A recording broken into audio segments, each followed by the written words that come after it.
everyone, and welcome to The Right Turn. I'm your host, Jordan M. Griffin, and today we have a super special episode.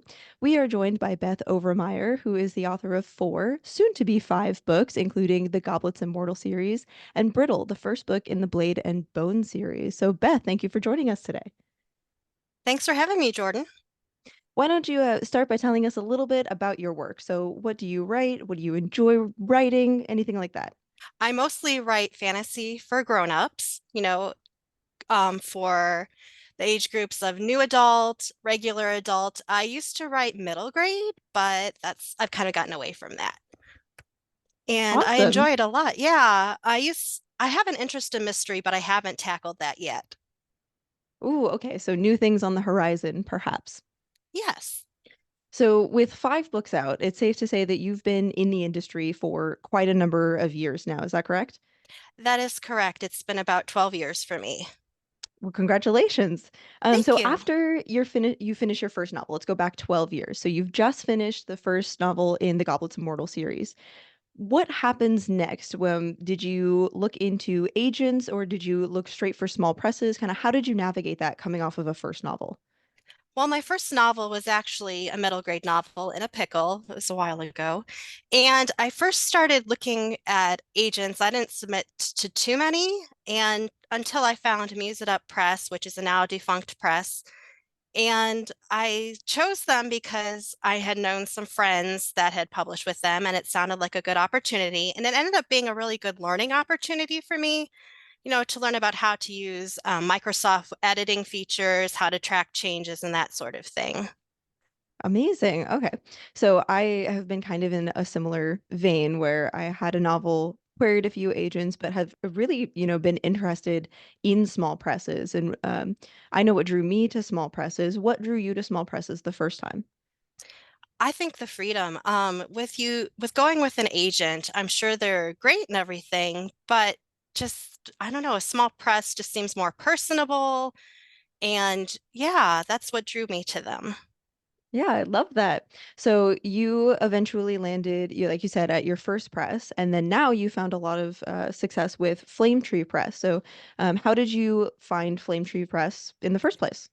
Well, I did a search actually on Diabolical Plot's website. They have the submission grinder, and I just put in all my data into a search engine that they have. And yeah, they came up and I checked them out. I checked them on Writer Beware. I did a search for their name and scam just to make sure that they were legit. And they're a fairly new publisher. They've been around, I think, since the late teens of the 20s. And yeah, I really enjoy working with them. A lot of great people.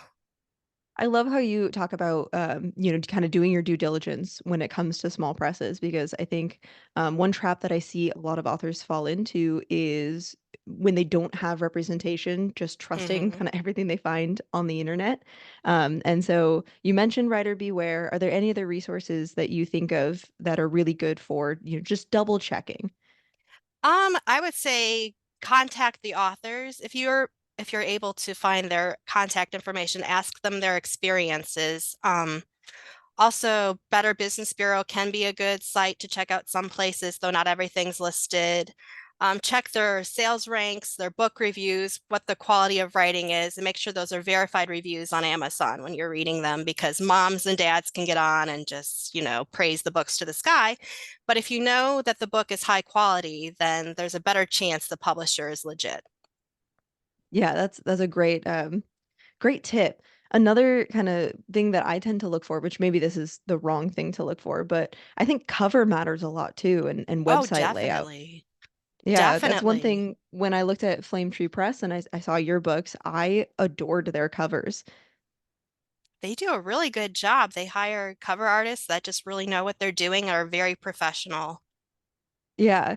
And especially when it comes to genre work, it's important that you're with a press that understands your genre. Um, and I think Flame Tree does that as well. Oh, definitely. Yes. So at Flame Tree, which I think is it's a speculative press, right? But they include horror. They do horror. Flame Tree does horror, fantasy, science fiction, mystery, that sort of thing. Okay. So when you submitted, and then, you get that awesome email, "Hey, we're looking to acquire this." What did that process look like for you? Well, first, I went over the contract. You want to go over that as thoroughly as you're able. I did not hire a literary attorney or anything like that because they are very expensive.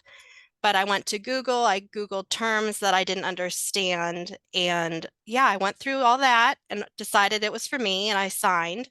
And then after that, I was given an author questionnaire, which is about 13 pages of questions to fill out about yourself, about your work. You have like a long biography that you need to write and a short biography, cover description, um, ideas for the cover, actually, just what to tell the cover artist what you think your cover should look like. So yeah, that was a lot of work. And yeah, it was a lot of work. It sounds like, and the trade-off is always it is a lot of work, but you do get this really intimate relationship with your publisher, and you kind of get to be very hands-on in your own work, which I think is not necessarily true for people who are at larger, more machine-like publishers. Oh yes, and I love it. Don is the head editor there. He is great to work with. He has wonderful people under them. I highly recommend giving them a go. So when you submit your manuscripts, for you, did they come back with a lot of edits? Did you have to make a lot of in-depth changes, or was it more kind of line edits, let's move this to the next chapter, that kind of thing? Surprisingly, it was mostly line edits. He combined content edits with line edits in one document. And I just went through, they were minor changes, nothing huge. They respect your vision. So I went through, made the changes. I had about 2 weeks to turn that in. And then I'd say about, maybe 3 months later, I got a PDF of the book and I went through and I looked for, other changes to make. And then the line editor, not the line editor, the proofreader went through and they had notes as well. So all in all, I think it was about 3 rounds of edits I did. Yeah. That sounds pretty good for especially for a first novel. That's pretty impressive not to get something like, "So we hate the second half," that you hear. That was a fear of mine, but yeah, it was very well accepted. I'm very pleased with the process. Awesome.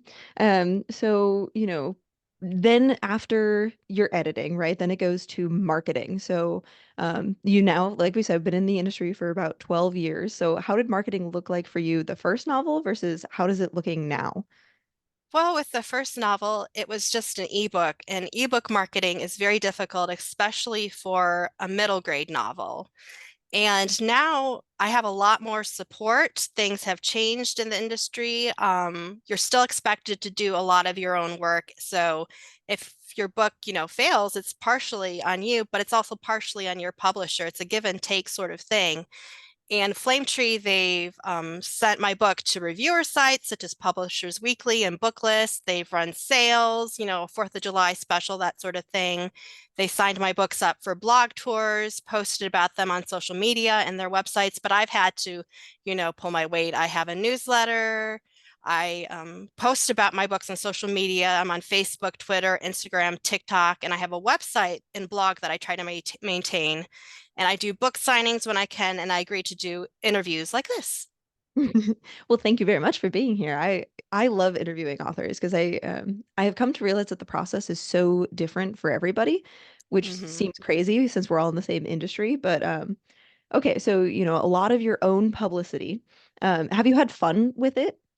You can have fun with it. And I have sometimes, like if you get creative, because a lot of it feels like you're just sitting behind your computer trying to think, what do I tweet next? Or how do I make this graphic look good to advertise? And like when to do it, because people get overwhelmed with too many ads like showing up in their feed, on Yeah, well, Twitter and and I've found stuff. there's definitely a sweet spot, even just when I'm on social media looking at other stuff, there's a correct number where I'm like, oh, maybe I will look into that. Maybe I will buy that. And then there's too much. Yes, So I definitely definitely. feel that of trying to hit the sweet spot. I agree, definitely. And just, doing other things too, like in public appearances, getting your foot in the door at libraries. There's a local library that does signings every once in a while, and I've been able to show up at those. But Yeah, that's not always going to be a go, something you can do, especially with the pandemic. Hmm. And that's when my book came out. The first one, The Goblets Immortal, came out like a month before the world closed down. Did you see a big change in how to market from before to after the pandemic? Well, since it was so soon before the pandemic, I was floundering. I It has changed, I believe. Like book fairs and stuff, shutting down, not being able to do in-person appearances, but that's fortunately pretty much gone back to normal. So I'm thankful for that. Yeah. Well, and now there's so many tools too, like Book Talk, which is so many books are sold or made or break on TikTok. And it's if yeah, I'm not on TikTok, so I'm always bewildered as like, okay, what about this one made us all interested? I know, it's crazy. It's so fun to see all these TikTokers going on and just making these videos and making these authors blow up. It's mind-boggling. Yeah. And such a cool tool to be able to kind of access because I think for a long time publishing it was very much a who you know industry. And Mhm. I'm really glad to see that social media, to an extent, is starting to change that. I agree. Yeah.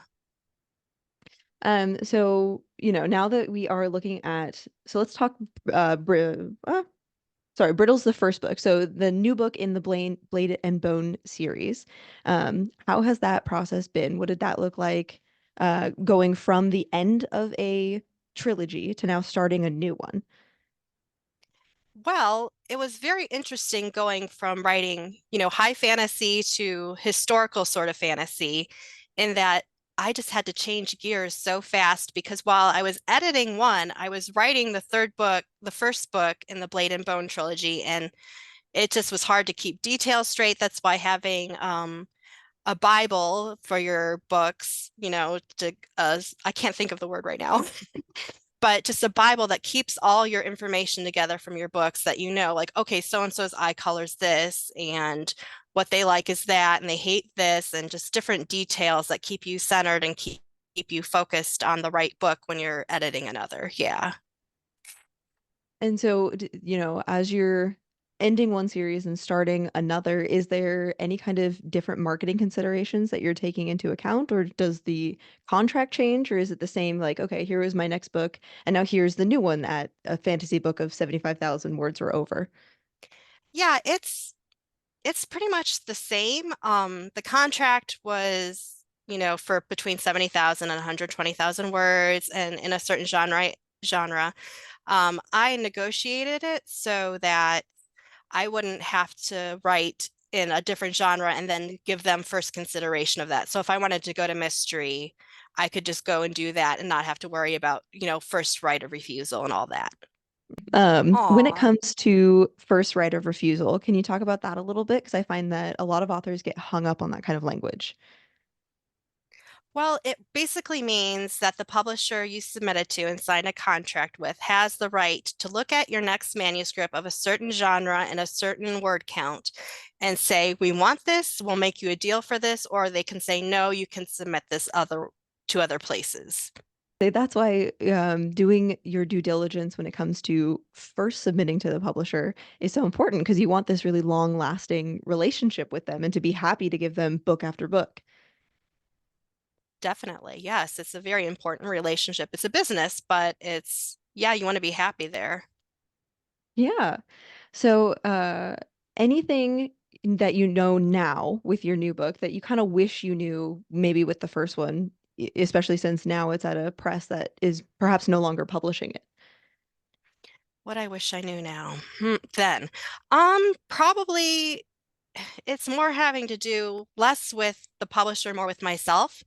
I If I were doing things differently, I would not even start looking at reviews because that can really color your and influence the way you see yourself.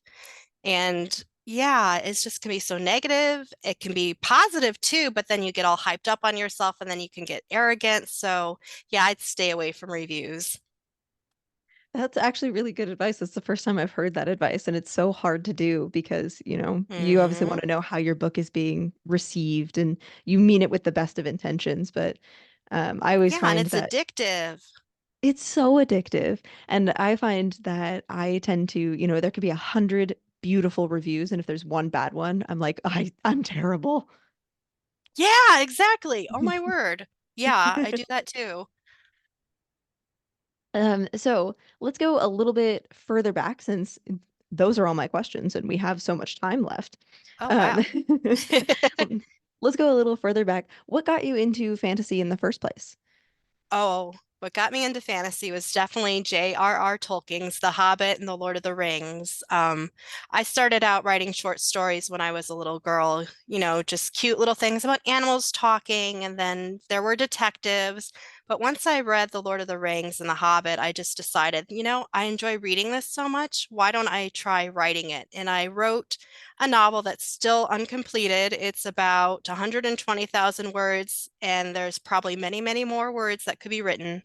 But I've decided that that is just for scrap parts. So I go to it every once in a while and I take different pieces out and I plug them into my new books. And yeah, I don't believe in publishing my earliest work because it really is not that great.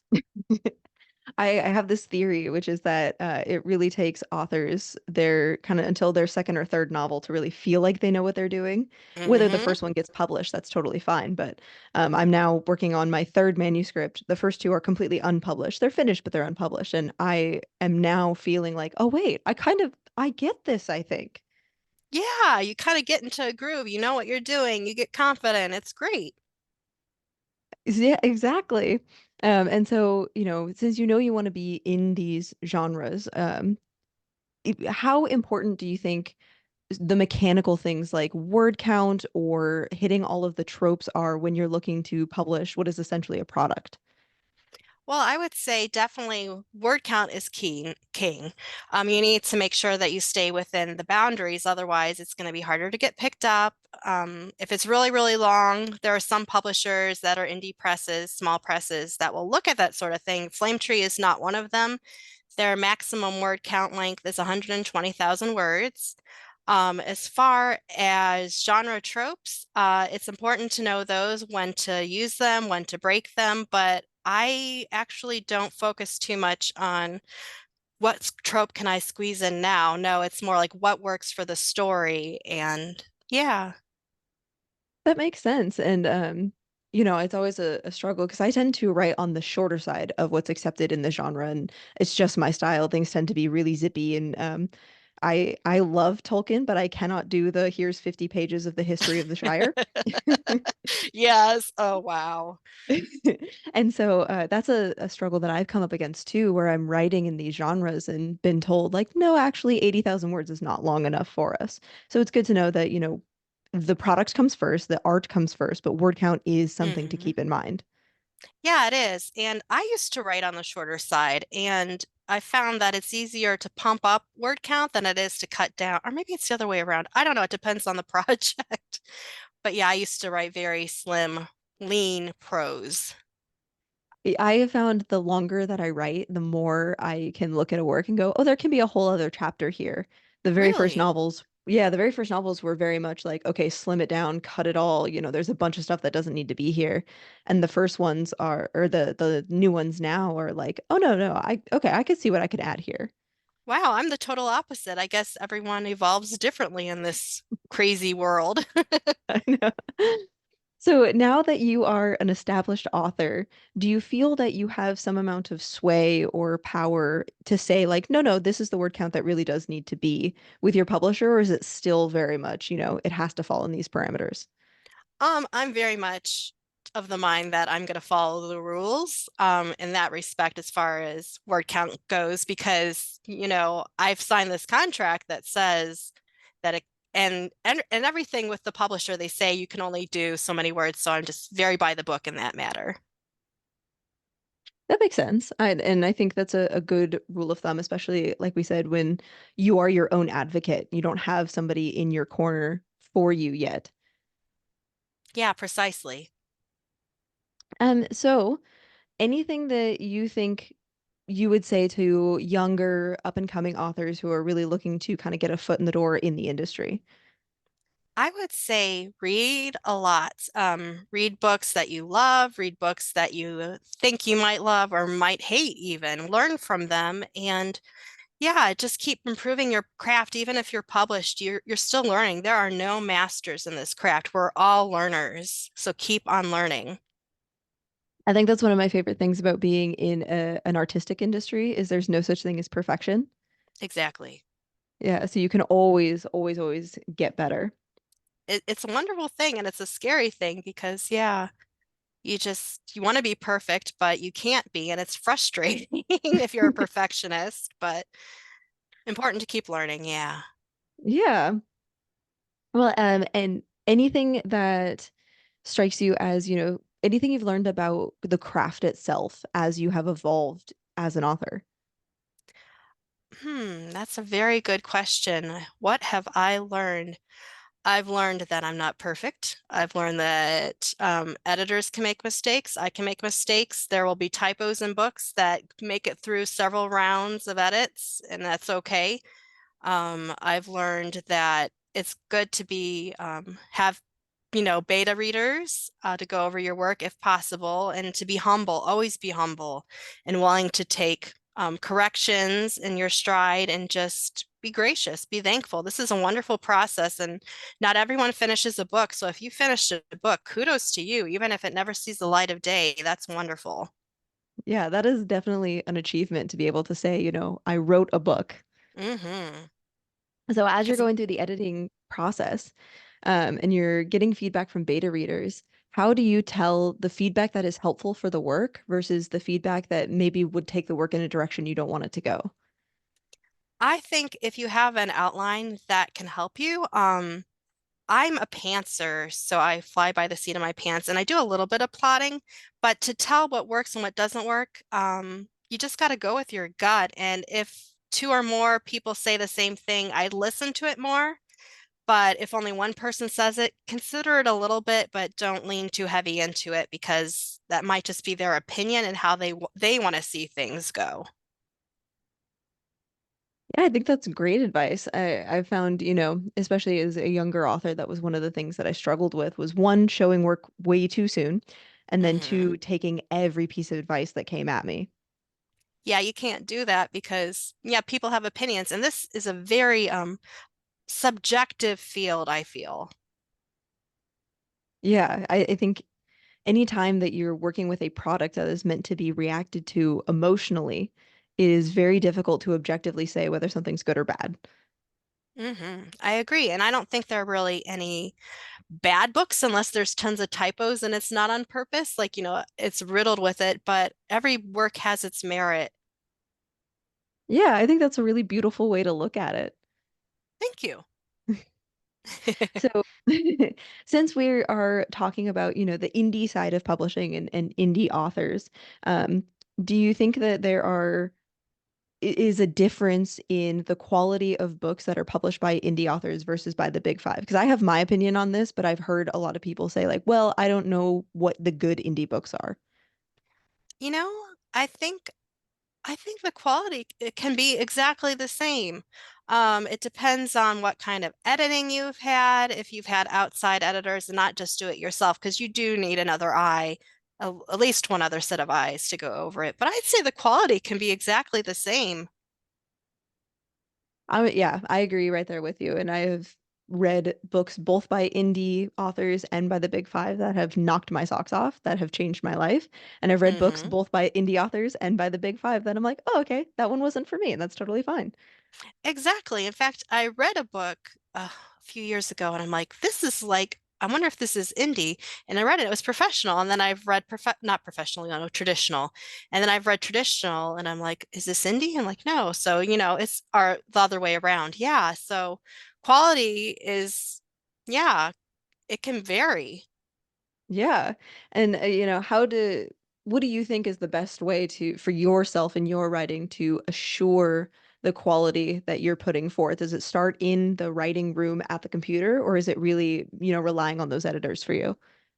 I think for me, it's getting the words down. I edit as I go, and that can be a big burden and it can make things go a lot longer. But then you have a cleaner, quote unquote, first draft. And so, yeah, the quality control is definitely starts with me and it ends with me because I'm one of the last people to look at the manuscript before my editor decides, okay, this is ready to publish. So, yeah, I don't want to put too much on my editors. I think the quality is really supposed to be in my court. Yeah, I feel the same way, and I'm definitely a draft writer, so I'll write a whole draft and then go back and make a whole bunch of changes and then write a whole nother draft. Oh, good Um, for you. That's thank you. great. I found everybody kind of falls into two camps when it comes to, okay, buddy, we're gonna lay down, right?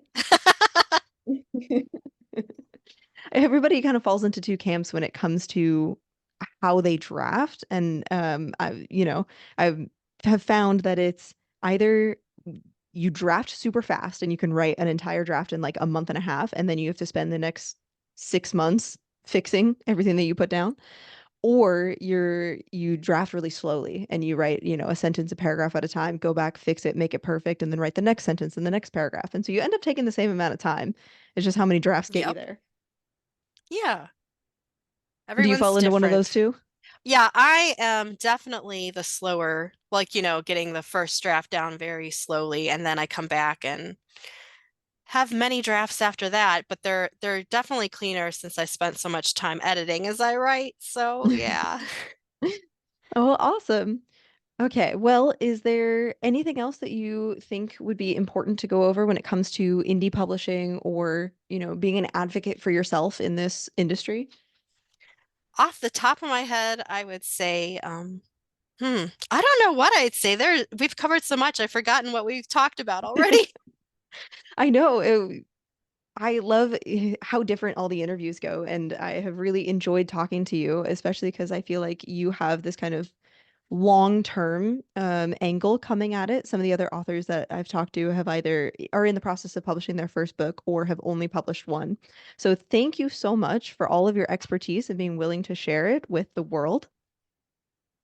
Thank you, Jordan. Thanks for having me. It's been great. Yeah. All right, everyone. So this has been Beth Overmyer. I highly, highly, highly encourage you to check out the Blade and Bone series as well as the Goblets Immortal trilogy. Links will be in the description below, as well as I will plug it on my Instagram. Beth, thank you so much for becoming, and I hope to have you on again sometime in the future. Cool beans. Thanks.